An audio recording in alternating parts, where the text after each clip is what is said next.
Hi everyone, this is Mark at Heat and More Physio. This is just a quick video meant as a primer for a few videos we've got coming over the next few weeks on the topic of load and what that means for you and your sport.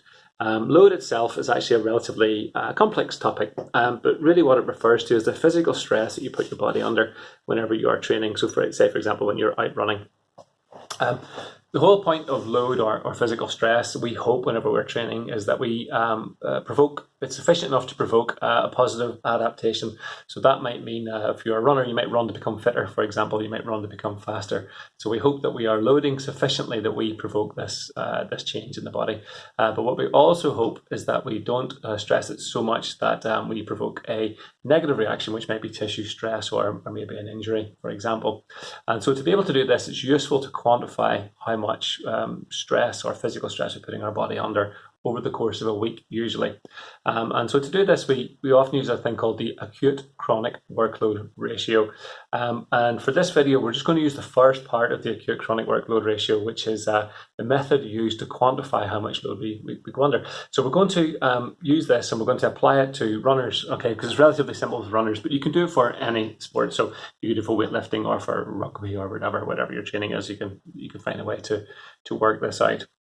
So for runners to quantify their load, what we do is we take the distance that you've run and we multiply it by the intensity that you've run it at.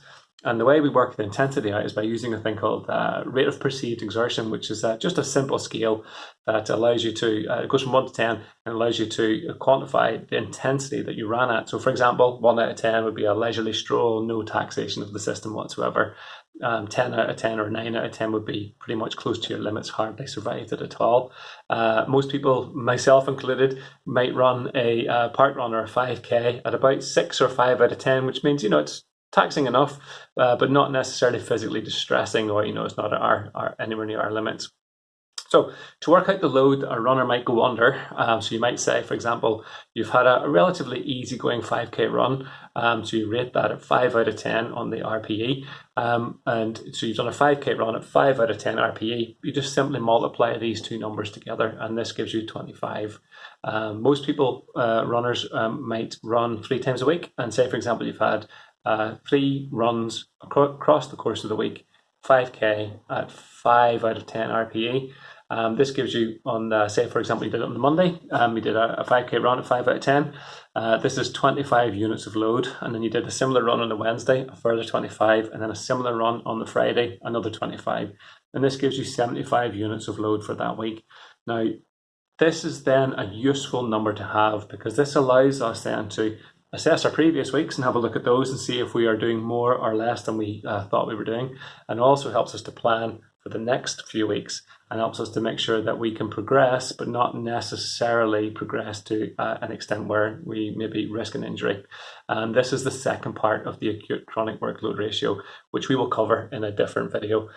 So just to recap, what you can do with load is you can take the distance that you run, say for example if you're a runner, the distance that you've run, and you multiply it by the intensity, and then you get a number which is your sort of arbitrary number, arbitrary units of load for that particular activity. If you were a weightlifter, for example, you might just do it over how many reps and sets that you've done. So there's always a different way of working that out. But anyway, so hope that's been useful for you. It's a really useful thing, and it's a nice exercise to do for yourself, particularly if you're a runner and you get to really try and work out just how much you're doing per week and if it's enough or if it's too much. So play around with it, see how you get on, and over the next few weeks we'll then cover a few more bits with relation to this and how to plan and work with that number and use it to progress and become faster. Okay, so hope that's useful, and I'll speak to you soon. Bye now.